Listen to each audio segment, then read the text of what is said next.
नमस्ते। आज हम एक ऐसी किताब पर बात करने वाले हैं जिसे शायद दुनिया के हर कोने में किसी न किसी ने पढ़ा ही होगा। पाउलो कोएल्हो की द एल्केमिस्ट। हाँ, द एल्केमिस्ट। 1988 में आई थी ये किताब, और ये सिर्फ एक कहानी नहीं रही बल्कि एक घटना बन गई है। बिल्कुल। मतलब सोचिए, 6.5 करोड़ से ज्यादा प्रतियां बिक चुकी हैं, 80 से ज्यादा भाषाओं में अनुवाद। लेकिन इसकी जो सफलता है ना, वही आज हमारी चर्चा का सबसे बड़ा सवाल है। क्या दी एल्केमिस्ट की जो फिलॉसफी है वो जिंदगी जीने का कोई गहरा सूत्र है, या फिर ये सिर्फ एक खूबसूरत लेकिन खतरनाक हद तक सरल कहानी है? यही तो सवाल है जिसे आज हम खंगालने वाले हैं।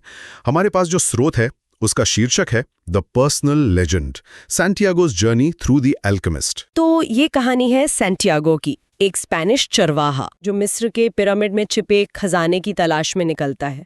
तो चलिए इस कहानी के पीछे जो दर्शन है उसकी परतों को खोलना शुरू करते हैं। कहानी की शुरुआत बहुत ही साधारण है। सैंटियागो एक चरवाहा है, अपनी भेड़ों के साथ खुश है। हाँ बिल्कुल।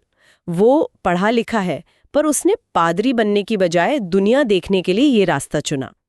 लेकिन उसे बार बार एक सपना आता है, एक ही सपना, कि उसे मिस्र के पिरामिड के पास एक खजाना मिलेगा। और यहीं से किताब का सबसे मशहूर कॉन्सेप्ट सामने आता है, पर्सनल लेजेंड। हाँ, पर्सनल लेजेंड, यानी व्यक्तिगत किंवदंती, या कहें तो जिंदगी का असली मकसद। उसकी मुलाकात होती है मेल्कीजेडेक से, एक रहस्यमयी बूढ़ा राजा। अच्छा। जो उसे बताता है कि जब तू सच में कुछ चाहते हो तो पूरा ब्रह्मांड तुम्हारी मदद करने की साजिश करता है।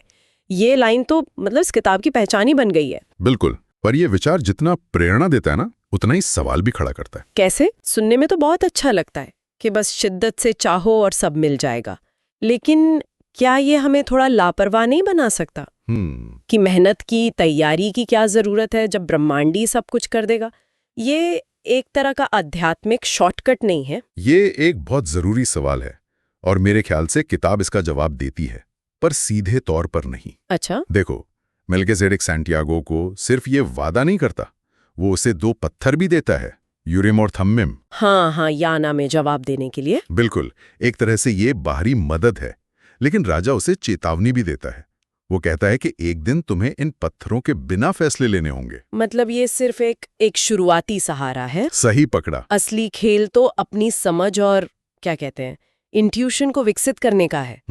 ये सिर्फ चाहने के बारे में नहीं है, बल्कि संकेतों को पढ़ने और समझने की काबिलियत पैदा करने के बारे में भी है। बिल्कुल। ब्रह्मांड की साजिश कोई जादू की छड़ी नहीं है, ये असल में अवसरों को पहचानने की कला है। जब आप अपने लक्ष्य के प्रति पूरी तरह समर्पित होते हैं तो आपका दिमाग उन चीजों को भी नोटिस करने लगता है जिन्हें आप पहले नजरअंदाज कर देते थे। एकदम।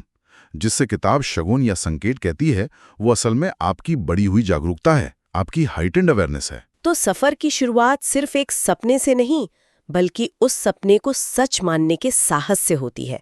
और इसी साहस के साथ सैंटियागो अपनी भेड़ें बेच देता है, जो उसकी पूरी दुनिया थी, और अफ्रीका के लिए निकल पड़ता है। लेकिन सफर शुरू होते ही खत्म हो जाता है। टैंजर पहुंचते ही उसके सारे पैसे चोरी हो जाते हैं। सब कुछ चला जाता है। एक पल में वो अपने पर्सनल लेजेंड के रास्ते पर था, और अगले ही पल वो एक अनजान देश में अकेला और कंगाल। मुझे लगता है 99% लोग यहीं हार मानकर घर लौट जाते हैं। और यहीं पर कहानी एक बहुत गहरा मनोवैज्ञानिक मोड़ लेती है। सैंटियागो हार नहीं मानता। वो एक क्रिस्टल व्यापारी की दुकान पर काम करने लगता है। हाँ, और यहाँ दिलचस्प किरदार वो व्यापारी है। उसका भी एक सपना है, मक्का जाना। लेकिन वो कभी नहीं जाता। कभी नहीं। उसे डर है कि अगर सपना पूरा हो गया तो उसके पास जीने का कोई मकसद ही नहीं बचेगा। ये तो बहुत से लोगों की कहानी है। हम सब जिंदगी में कुछ बड़ा करना चाहते हैं, लेकिन उस बड़े लक्ष्य का डर हमें एक सुरक्षित दायरे में कैद रखता है। वो व्यापारी असल में हम में से कई लोगों का प्रतीक है। एकदम सही। जो अपने सपनों को दूर से ही देखना पसंद करते हैं, उन्हें जीना नहीं चाहते।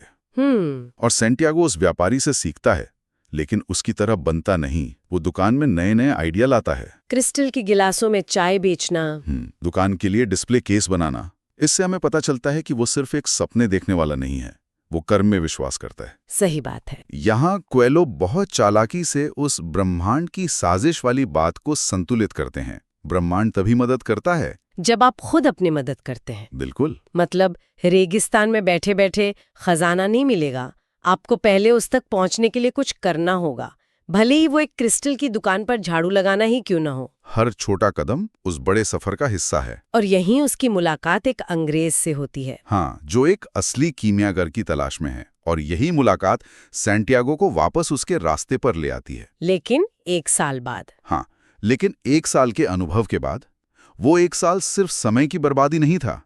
उसने एक नई भाषा सीखी, व्यापार करना सीखा, और सबसे जरूरी, धैर्य रखना सीखा। हाँ, ये वो सबक थे जो उसे आगे रेगिस्तान की यात्रा में बहुत काम आने वाले थे। तो अब सैंटियागो एक कारवा के साथ रेगिस्तान पार करता है और अल फयूम नाम के एक नखलिस्तान पहुंचता है। और यहाँ कहानी में एक और बड़ा मोड़ आता है। प्यार। हाँ, उसे फातिमा से प्यार हो जाता है। अब उसके सामने एक क्लासिक दुविधा है, प्यार या मंजिल। उसे लगता है कि शायद फातिमा ही उसका खजाना है। ये किसी भी बड़ी यात्रा का एक बहुत अहम पड़ाव होता है। अक्सर हमें लगता है कि हमें आराम और सुरक्षा के लिए अपने बड़े सपनों को छोड़ देना चाहिए। और फातिमा वो आराम और सुरक्षा है। बिल्कुल, लेकिन यहाँ कहानी एक बहुत दिलचस्प तर्क देती है। हाँ, लेकिन सच कहूं तो अगर हम आज के नजरिए से देखें तो क्या फातिमा का किरदार थोड़ा पिछड़ा हुआ नहीं लगता? मतलब? मेरा मतलब है, एक ऐसी महिला जिसका जीवन का उद्देश्य बस अपने पुरुष के लौटने का इंतजार करना है। क्या ये एक बहुत ही पारंपरिक और सीमित भूमिका नहीं है? ये एक जायज आलोचना है, और अगर हम इसे शाब्दिक रूप से देखें तो हाँ, ये किरदार आज के मानकों पर शायद खरा ना उतरे। तो फिर? लेकिन अगर हम इसे किताब के दर्शन के रूप में देखें तो फातिमा एक विचार का प्रतीक है। वो उस प्यार का प्रतीक है जो बांधता नहीं बल्कि आजाद करता है। हाँ, वो कहती है, अगर मैं तुम्हारे भाग्य का हिस्सा हूं तो तुम लौटकर जरूर आओगे। ये उस विश्वास को दिखाता है कि सच्चा प्यार कभी किसी के पर्सनल लेजेंड के रास्ते में नहीं आता। तो ये व्यक्तिगत फातिमा के बारे में कम और एक आदर्श प्रेम की अवधारणा के बारे में ज्यादा है। बिल्कुल, एक ऐसा प्यार जो दूसरे की तरक्की में अपनी खुशी देखे। ये एक बहुत ही ऊंचा आदर्श है, शायद असल जिंदगी में निभाना मुश्किल हो। शायद, और यही नखलिस्तान में सैंटियागो की मुलाकात असली कीमियागार से होती है। कीमियागार उसे सिखाता है कि अपने दिल की सुनो, क्योंकि तुम्हारा दिल वही है जहां तुम्हारा खजाना है। अब ये सफर सिर्फ बाहरी खजाने की खोज नहीं रह गया है। नहीं, अब यह एक आंतरिक यात्रा बन चुका है, अपने डर, अपनी इच्छाओं और अपने दिल की भाषा को समझने की यात्रा। चलिए, अब कहानी के सबसे जादुई और शायद सबसे ज्यादा बहस वाले हिस्से पर आते हैं। अच्छा। जब कीमियागर और सैंटियागो को सैनिक पकड़ लेते हैं तो कीमियागर कहता है कि ये लड़का खुद को हवा में बदल सकता है। हाँ। अब सैंटियागो को ये 3 दिन में करके दिखाना है। इसका असल में क्या मतलब है? ये तो कोई सुपर हीरो फिल्म जैसा लगता है। हाँ, सतह पर तो ये वैसा ही लगता है, लेकिन ये पूरी किताब का सार है जो एक रूपक, एक मेटाफर में छिपा है। कैसे? सैंटियागो का रेगिस्तान, हवा और सूरज से बात करना, वो असल में बाहरी चीजों से बात करना नहीं है। तो फिर क्या है? ये अपने भीतर की गहराइयों में उतरना है। ये उस एहसास तक पहुंचना है कि इंसान और प्रकृति अलग अलग नहीं है, बल्कि एक ही चेतना का हिस्सा है, जिसे किताब दुनिया की आत्मा कहती है, सोल ऑफ द वर्ल्ड। अच्छा, तो हवा में बदलना असल में अपने अहंकार को मिटाकर ब्रह्मांड के साथ एक हो जाने का प्रतीक है। बिल्कुल। ये समझना कि मैं सिर्फ ये शरीर नहीं हूँ, बल्कि मैं इस पूरे अस्तित्व का एक हिस्सा हूँ। एकदम सही। यह व्यक्तिगत परिवर्तन का चरम है।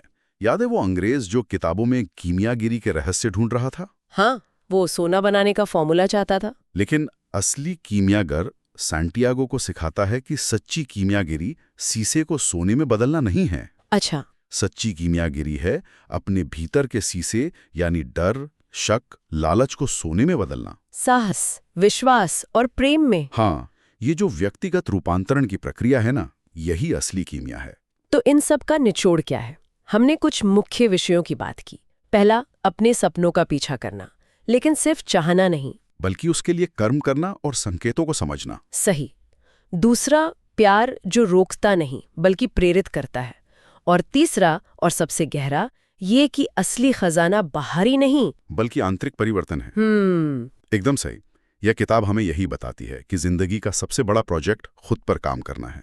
तो आज हमने सैंटियागो की यात्रा को देखा, एक साधारण चरवाहे से लेकर एक ऐसे इंसान तक जो दुनिया की आत्मा को समझता है। ये किताब अपनी सरल भाषा में बहुत गहरे विचार रखती है, और शायद यही इसकी सफलता का राज भी है। ये जटिल दर्शन को एक कहानी बना देती है। बिल्कुल। इसकी सरलता ही इसकी ताकत और शायद इसकी सबसे बड़ी कमजोरी भी है। अच्छा। और ये हमें कहानी के अंत पर लाता है, जो शायद इस किताब का सबसे दिलचस्प और विवादास्पद हिस्सा है। वो क्या?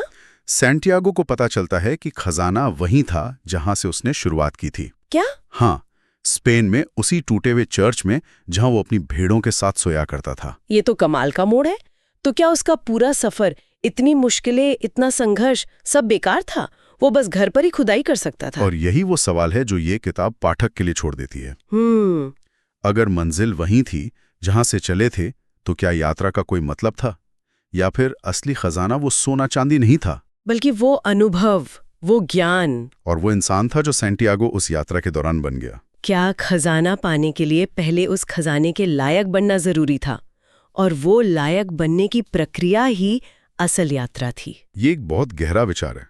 शायद हम उस चीज को तब तक नहीं देख सकते हैं जो हमारे ठीक सामने है, जब तक कि हम दुनिया का एक चक्कर लगाकर वापस ना आ जाए। शायद। या शायद असली खजाना ये एहसास ही है कि यात्रा कितनी कीमती थी। ये किताब कोई सीधा जवाब नहीं देती, ये बस एक सवाल पूछकर खत्म हो जाती है। और शायद यही एक अच्छी फिलॉसफी की निशानी है। बिल्कुल, जो जवाब देने से ज्यादा सोचने पर मजबूर